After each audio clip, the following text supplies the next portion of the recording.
Olá pessoal, estamos aqui para iniciar nossa segunda aula, Apocalipse, capítulo de número 2, aula 2. A gente estudou na aula passada Apocalipse 1, agora a gente vai estar vendo as cartas escritas para 4 igrejas. São 7, mas em Apocalipse 2 a gente vê 4 cartas para 4 igrejas.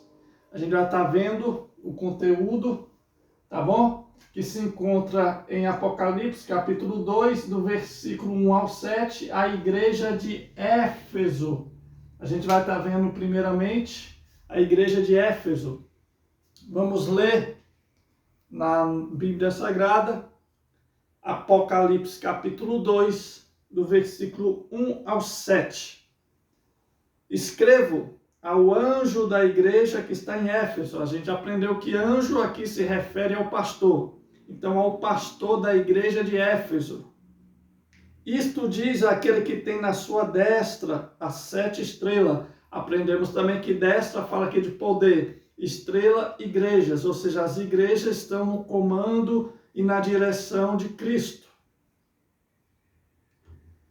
Que anda no meio dos 7 castiçais de ouro. Aprendemos também que castiçais representa as 7 igrejas e que Cristo ele passeia pelas igrejas. Eu conheço as tuas obras. Isso daqui é muito importante, irmãos. Versículo 2, a parte A. Eu conheço as tuas obras. Irmão, é interessante que Cristo ele conhece tudo que acontece dentro da igreja. Tudo que acontece de bom ou de ruim, ele está ciente. Então não tem como esconder nada, o colocar debaixo do tapete. Jesus está ciente e um dia, cedo ou mais tarde, no tempo determinado por ele, ele vai vir prestar conta. A gente vê isso nessas cartas escritas às igrejas, que representa também a igreja universal, a igreja de Cristo. Eu e você, essas cartas também são direcionadas a nós. Interessante no versículo 1, que vem falando, escreve ao anjo da igreja, ou seja, ao pastor. Então a gente vê, irmão, que o responsável pela igreja é quem? O pastor.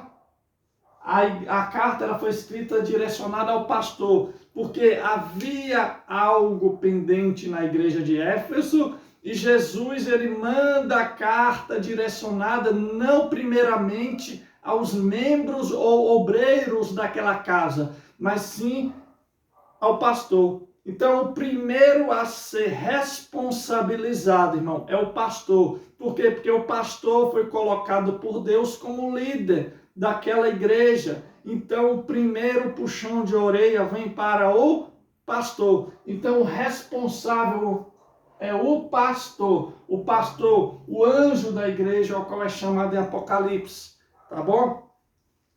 Eu conheço as tuas obras, o teu trabalho e a tua perseverança. Ou seja, Deus está ciente de tudo e que não pode suportar os maus, que puseste à prova os que dizem ser apóstolos e não são, e tu os achaste mentirosos. É interessante isso aqui, meu irmão, que a igreja de Éfeso colocou à prova homens que se diziam apóstolos. Não, eu sou apóstolo de Cristo, eu sou mensageiro, eu vim para ensinar a palavra. Aí a igreja, o pastor, a igreja de Éfeso, os responsáveis pela igreja, colocaram à prova e descobriram que eram falsos apóstolos, mentirosos. Irmão, é uma lição muito grande para nós hoje.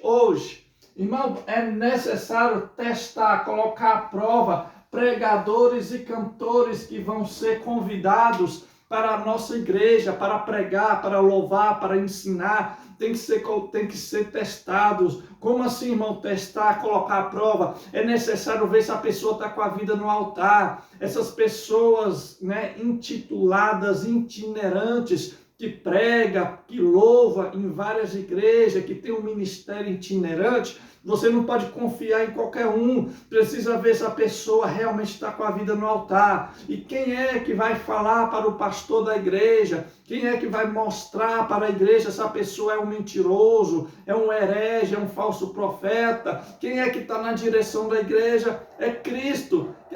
Os anjos da igreja, as estrelas não estão na testa, na destra de Cristo, no poder, na direção. Então é Cristo que vai revelar os falsos profetas, os hereges, que querem trazer os falsos ensinamentos. Então o pastor da igreja, os líderes, precisam tomar bastante cuidado com quem coloca no altar, para pregar, para cantar, para ensinar. A gente aprende com a igreja de Éfeso que eles testaram aqueles que se diziam apóstolos e foram provados que eram mentirosos. Versículo 2.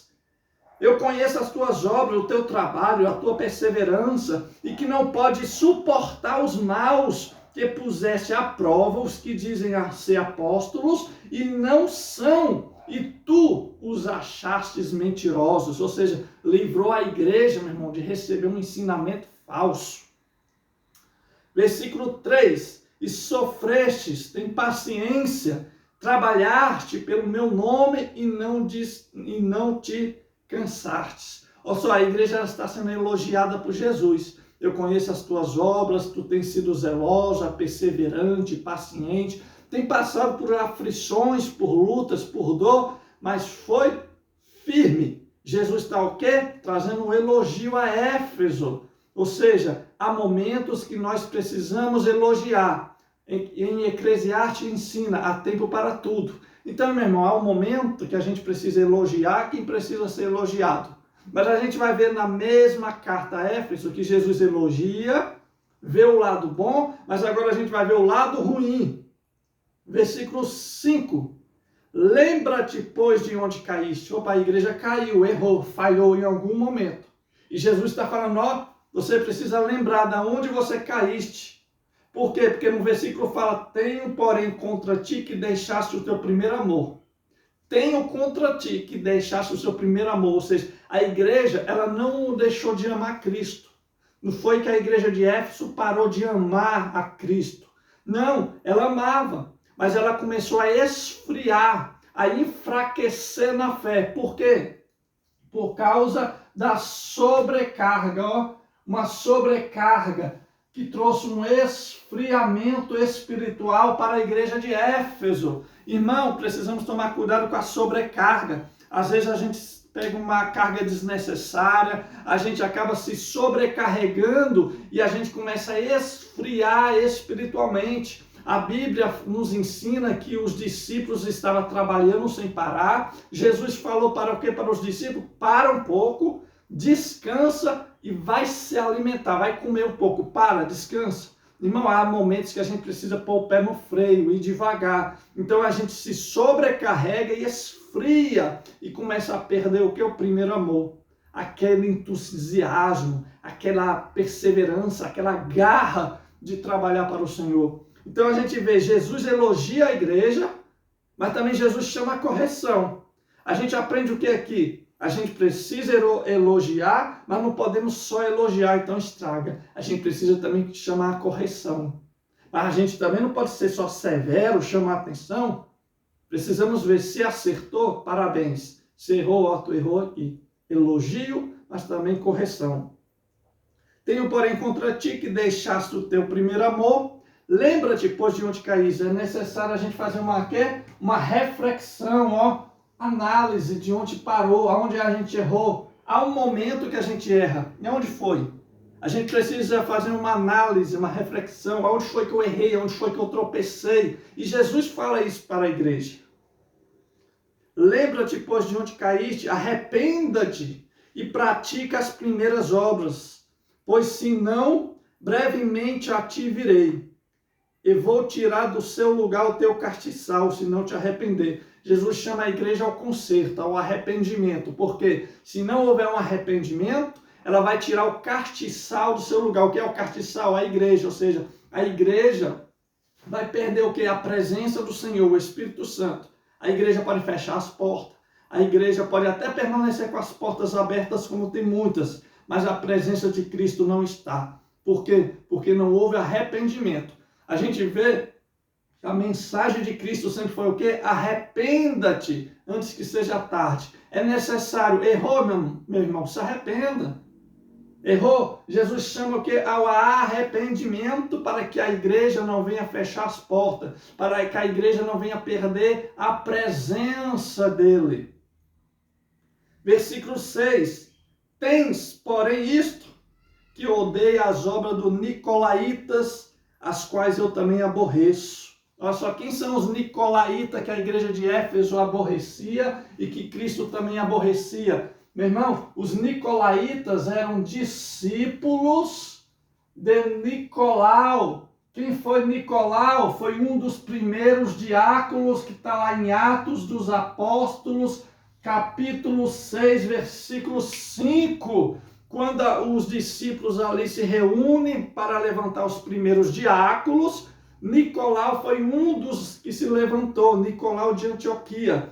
Só que com o passar do tempo, ele foi se corrompendo, ele foi se esfriando e se tornou praticamente, pelos estudiosos, um herege. Ele começou a trazer falsos ensinamentos e foi ali pessoas que se tornaram seus discípulos, que se tornaram os nicolaítas, que levava para a igreja da época ensinamentos falsos, falsas doutrinas, entendeu? Só que a igreja de Éfeso está sendo elogiada porque detestava, odiava os nicolaítas, ou seja, os hereges, os falsos profetas, e não aceitava os seus ensinamentos. E a gente vê, né, essa característica da igreja de Éfeso, que ela era zelosa, e nós precisamos também ser zelosos, irmão. A gente vê Jesus elogia a igreja de Éfeso, mas também chama correção. Isso nos mostra, irmão, que não há igreja perfeita e que nós precisamos estar atentos ao que o Espírito diz. Olha o que diz o versículo 7.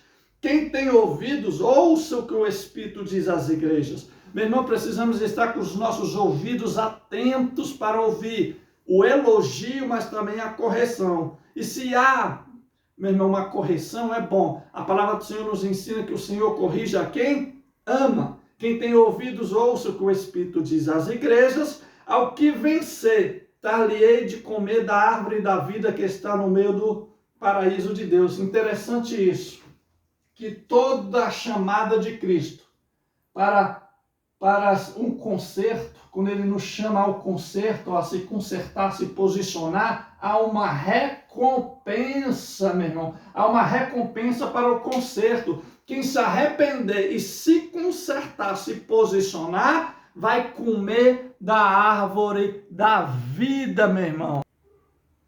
A gente agora vai estar estudando a carta, a segunda carta que está lá no versículo 8, que é para a igreja de Esmirna. A igreja de Esmirna.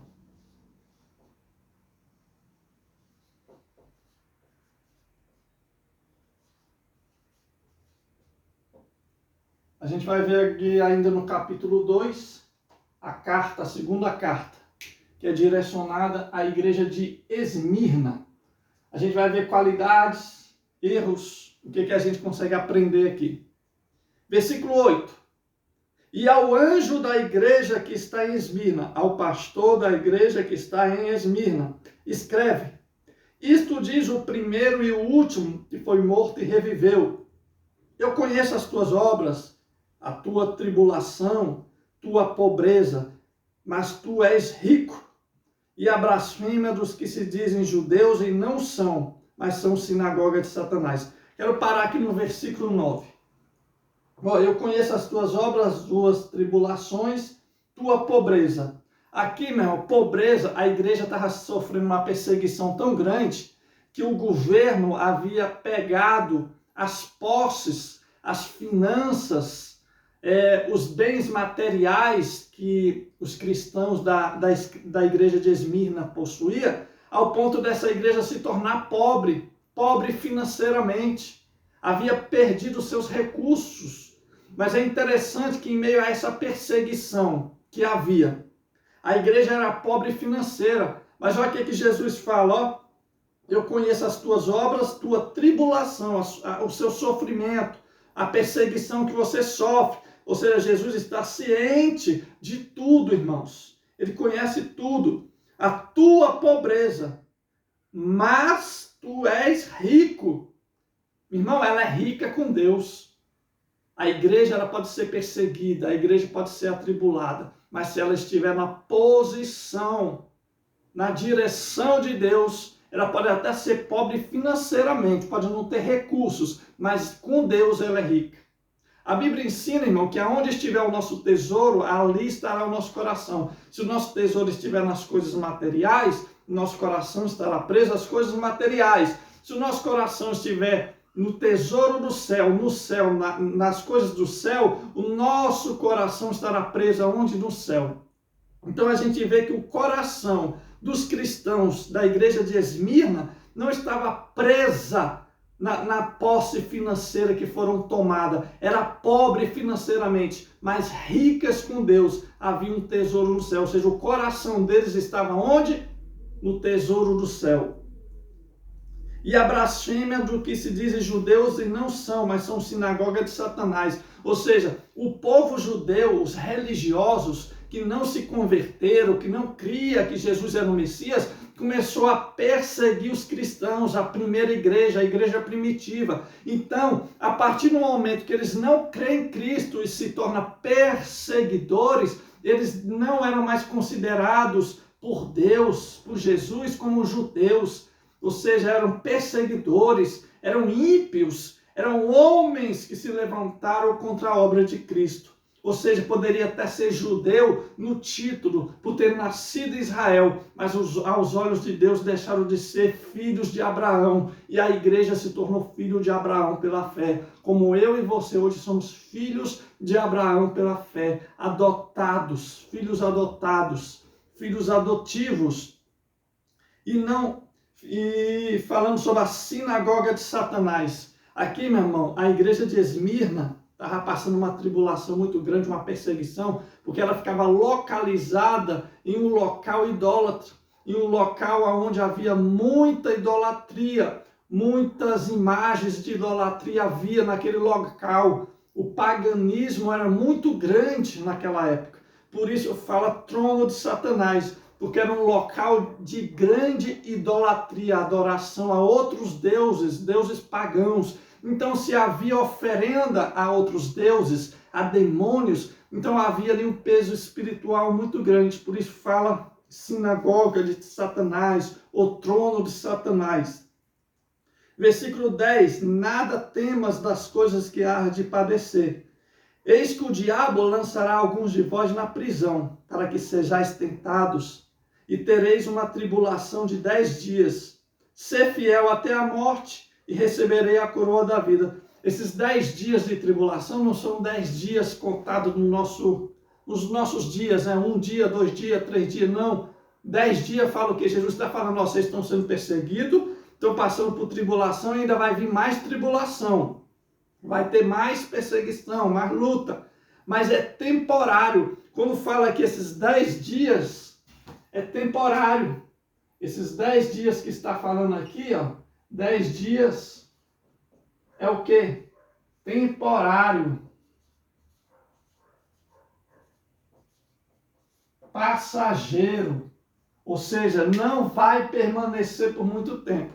Vai sofrer? Vai. Vai ter perseguição? Vai. Vai ser lançado na prisão? Vai. Vai morrer? Alguns de vocês vão morrer. Mas é temporário.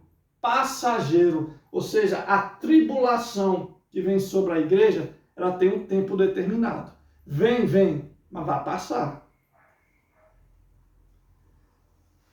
E aquele que permanecer fiel vai receber o quê? A coroa da vida, a recompensa. Ou seja, após a luta, após o sofrimento, após a perseguição, haverá uma grande recompensa.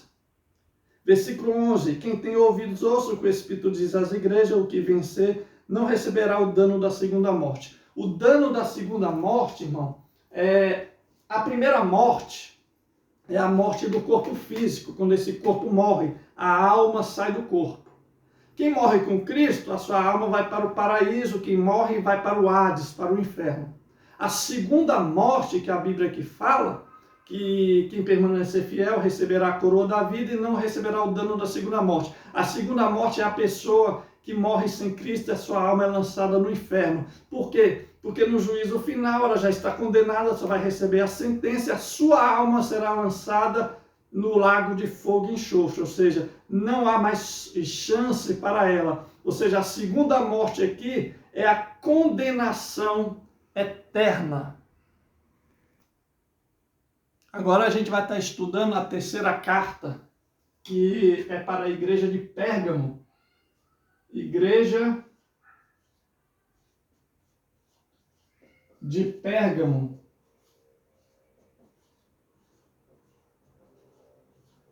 É a terceira carta. A terceira carta à igreja de Pérgamo, que está no capítulo 2, do versículo 12. E ao anjo da igreja que está em Pérgamo, escreve ao pastor da igreja de Pérgamo. Isto diz aquele que tem a espada aguda de 2 gumes. O que é espada aguda de 2 gumes? Espada fala de arma de ataque e de defesa. Mas quando a palavra de Deus vem falando sobre a espada de 2 gumes, está falando da palavra de Deus, ou seja, aquele que tem a palavra, a mensagem de Deus. Ou seja, o anjo da igreja de Pérgamo, o pastor da igreja, escreve: isto diz aquele que tem a espada de 2 gumes. Por que a espada de 2 gumes? Espada de 2 gumes é quando a espada ela tem corte dos 2 lados, ela corta dos 2 lados, ela é afiada dos 2 lados. Então, espada de 2 gumes está falando que a mensagem de Deus, ela corta dos 2 lados. Ela tanto serve para mim, que sou pregador da palavra, ela primeiro vai falar comigo para depois falar com o outro, com quem está sendo entregue. Então, espada de 2 gumes se refere à mensagem que está sendo levada, a palavra de Deus.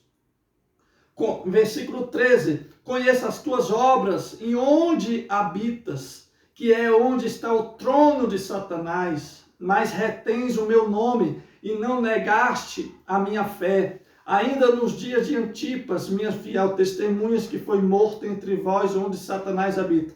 Trono de Satanás, onde Satanás habita, ou seja, a região onde a igreja de Pérgamo habitava era como a região onde a igreja de Esmirna habitava. Ou seja, havia muita idolatria, muito paganismo. Então havia uma influência demoníaca muito grande. Havia uma legião de demônios atuando naquela região, onde tornava aquele ambiente pesado. Porém, versículo 14, mas a gente vê que eles permaneceu fiel, mesmo quando Antipas, minha fiel testemunha, que foi morto entre vós. Ou seja, Antipas era um servo do Senhor, era um membro da igreja de Pérgamo que foi morto, foi martirizado pelos perseguidores. E mesmo diante da morte dele, a igreja permaneceu fiel.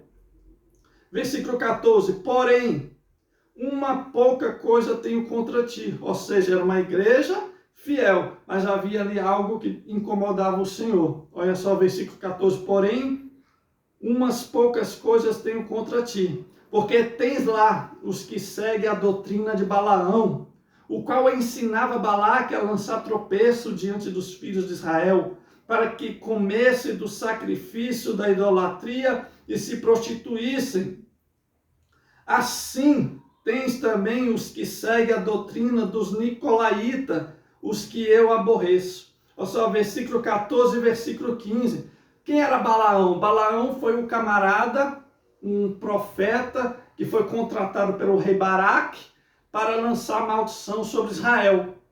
Só que como ele não conseguiu amaldiçoar Israel, porque Israel já era abençoada por Deus, ele incentivou o rei a criar uma armadilha contra o povo de Israel. Não, coloca mulheres de outras nações para conquistar os homens de Israel, e assim, através dessas mulheres, vamos introduzir a idolatria no meio do povo. E foi uma arma usada contra Israel, ou seja, seduziu os homens com outras mulheres e assim introduziram a idolatria no meio do povo de Israel. E a gente vê aqui no versículo 14 que eles acabavam, a igreja de Pérgamo estava recebendo o quê? Doutrina de Balaão, ou seja, ensinamentos errados, ou seja, estava deixando entrar dentro da igreja coisas que não era para ser entrado. Ou seja, porém, umas poucas coisas tem contra ti, porque tens lá os que seguem a doutrina de Balaão, o qual ensinava Balaque a lançar tropeço diante dos filhos de Israel,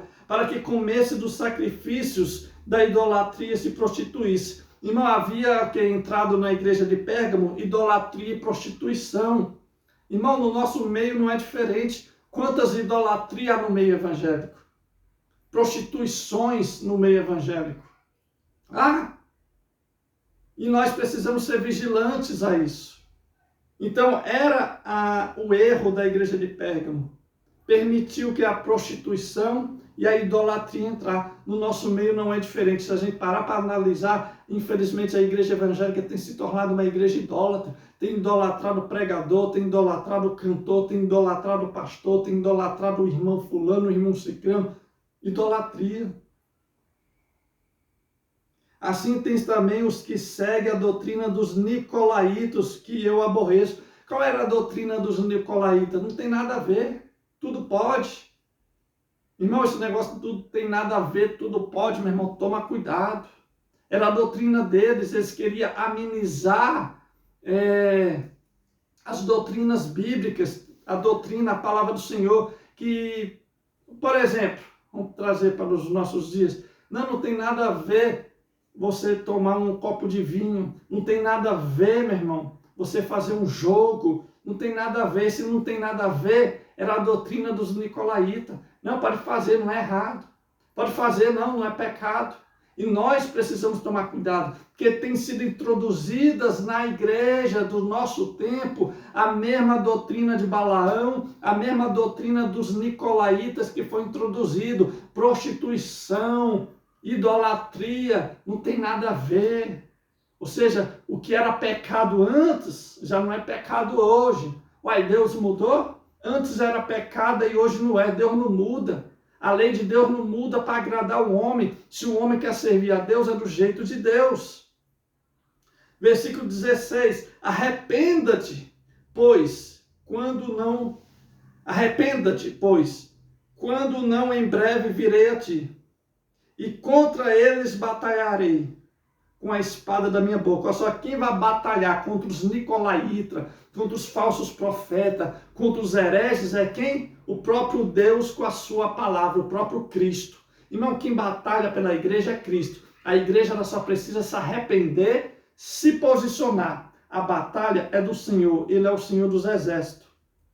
Quem tem ouvidos, ouça o que o Espírito diz às igrejas, ao qual vencer darei de comer do maná escondido, e darei uma pedra branca, e na pedra um novo nome, escrito o qual ninguém conhece, senão aquele que o recebe. Aqui está falando de intimidade, aqui está falando, meu irmão, de comunhão com Deus, aqui está falando de uma recompensa para quem se conserta, para a igreja que está na posição. A igreja ela tem que estar na posição que a palavra de Deus direciona. Não é pastor que decide como que a igreja tem que estar. A gente vê que Cristo está instruindo os pastores das igrejas para instruir a igreja. Então, quem instrui o pastor não é o pastor que faz o que quer, o que pensa, o que acha. O pastor não está na frente de igreja para fazer, é do meu jeito. Não, é do jeito da palavra, é do jeito que o Espírito Santo ensina. Quem instrui o pastor é o Espírito Santo. Então os pastores têm que fazer conforme o Espírito Santo ensina. E tem que trazer a correção, tem que trazer o ensinamento. E tem que ser ensinado o que é a palavra. Porque se não ensina a palavra, vai entrar o que no meio da igreja? As doutrinas de Balaão. As doutrinas dos nicolaítas. Falsas doutrinas. Falsos ensinamentos. Amém, meus irmãos? A quarta carta foi escrita à igreja de Tiatira. Apocalipse 2, a partir do versículo 18. É a quarta carta à igreja de Tiatira, é o que a gente vai estar vendo agora. Versículo 18. E ao anjo da igreja de Tiatira escreve, ou seja, ao pastor: isto diz o Filho de Deus, que tem seus olhos como chama de fogo, os pés semelhantes a latão reluzente. Ou seja, que está falando da glória, do poder de Cristo, que Cristo, quando ele apareceu para João, não apareceu, meu irmão, como o homem que foi crucificado, mas ele apareceu como o Cristo, o Filho de Deus, o Todo-Poderoso, em sua glória e majestade. Eu conheço as tuas obras, o teu amor, o teu serviço, a tua fé e a tua paciência, e que as tuas últimas obras são mais do que as primeiras. Ou seja, eles melhorou. As obras foram boas, mas eles foram melhorando, foram aperfeiçoando. As suas últimas obras são mais do que as primeiras. Mas tenho contra ti que toleras Jezabel, mulher que se diz profetiza, ensinar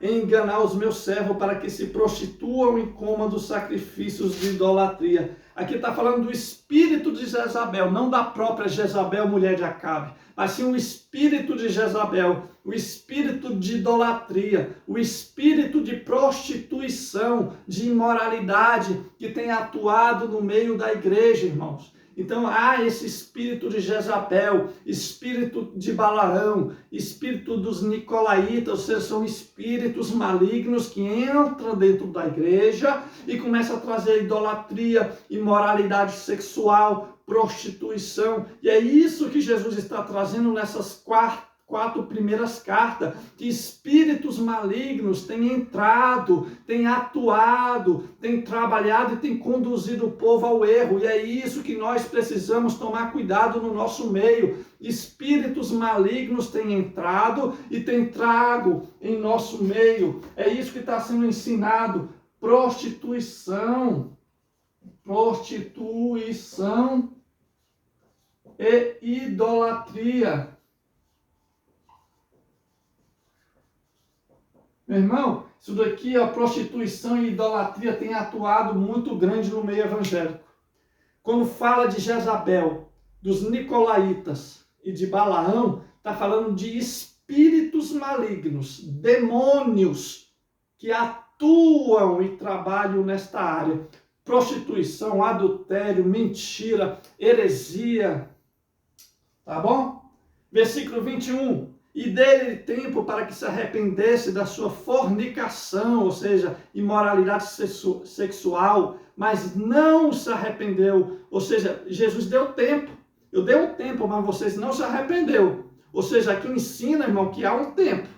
Jesus é misericordioso, Deus é misericordioso, sim, mas há um tempo determinado. Não brinque com a misericórdia de Deus. O tempo se encerra e aí vem o quê? O cálice da ira de Deus. Versículo 22, eis que eu porei numa cama, e sobre os que adulteraram com ela virá grande tribulação, se não se arrependerem das suas obras, e ferirei de morte a seus filhos, e todas as igrejas saberão que eu sou aquele que sonda os rins e os corações, e darei a cada um de vós segundo as vossas obras. Meu irmão, Jesus, ele conhece, ele sonda o coração. Aqui está falando que ele vai vir. Se a igreja, se o povo, se os cristãos não se arrepender das suas práticas pecaminosas que há em nosso meio, ele vai vir com ira, com vara de correção. É isso que ele está falando para essas igrejas. Ou vocês se arrependem, ou vocês arrancam do vosso meio o que está me desagradando, ou eu vou vir com a vara de correção. Mas eu vos digo a vós e aos restantes que estão em Tiatira, a todos quantos não têm esta doutrina e não conheceram, como dizem, as profundezas de Satanás, outra carga vos não porei. Ou seja, aqui está falando daqueles que não se contaminou. A maioria se contaminou com erro, mas havia os remanescentes, aqueles que permaneceram fiéis. E é isso. Se você, meu irmão, não vai na manada, não vai porque a maioria está indo, a maioria está indo, então eu também vou. Não, irmão. Ó, a palavra é o seu manual, a palavra é a bússola, é ela que te direciona, é ela que te dá o caminho certo. Não segue a maioria, porque a Bíblia ensina que a maioria entra pela porta larga. São poucos que entram pela porta estreita. Então não segue a maioria. Não seja igual um boi que segue a manada, mas segue a palavra, a direção do Espírito. Mas o que tendes, retenho até que eu venha. E ao que vencer e guardar até o fim as minhas obras, eu lhe darei poder sobre as nações. Aqui está falando, meu irmão, já do milênio. Lembra que eu falei na aula passada sobre o milênio, que Cristo vai reinar na terra por 1000 anos, e a igreja também vai reinar, vai governar com Cristo. E com vara de ferro as regerá, e serão quebradas como vasos de oleiro, como também recebi de meu Pai. E dar-lhe-ei a estrela da manhã. Quem tem ouvidos, ouça o que o Espírito diz à igreja. Vou fazer um resumo para a gente encerrar. Meu irmão, essas 4 cartas escritas, essas 4 primeiras igrejas aqui no capítulo 2, vem trazendo o quê? A gente vê que Jesus elogia, mas corrige. Meu irmão, a gente acerta, mas a gente erra. E o que Jesus está ensinando é, vê aonde você está errando e se posicione enquanto há tempo. A misericórdia de Deus há um tempo. A gente vê isso na geração de Noé. Foi determinado o tempo. Quando o tempo se cumpriu, a ira recaiu sobre toda aquela geração. Quem não se arrepende, quem não se conserta diante da direção e da correção de Deus, meu irmão, Deus vem com ira e com vara de ferro para corrigir. Essas 4 primeiras cartas que foram escritas aqui no capítulo 2 de Apocalipse vem trazendo isso. A igreja acertou em determinada coisa, mas errou. Por quê? Porque somos homens, somos falhos. Vamos acertar, mas a maioria das vezes a gente vai errar mais do que acertar. E a palavra do Senhor está aqui para nos ensinar. É uma correção para que nós não venhamos se perder, para que Deus venha nos perdoar e que nós venhamos receber a recompensa do nosso conserto. Há uma recompensa para quem se conserta, mas também há uma vara de ferro para corrigir quem não se posiciona. Amém? Deixo aqui a segunda aula e em breve a gente estará estudando o capítulo 3, dando continuação aí às 3 últimas cartas que foram direcionadas aí às 7 igrejas. Amém? Deus abençoe e muito obrigado pela sua participação.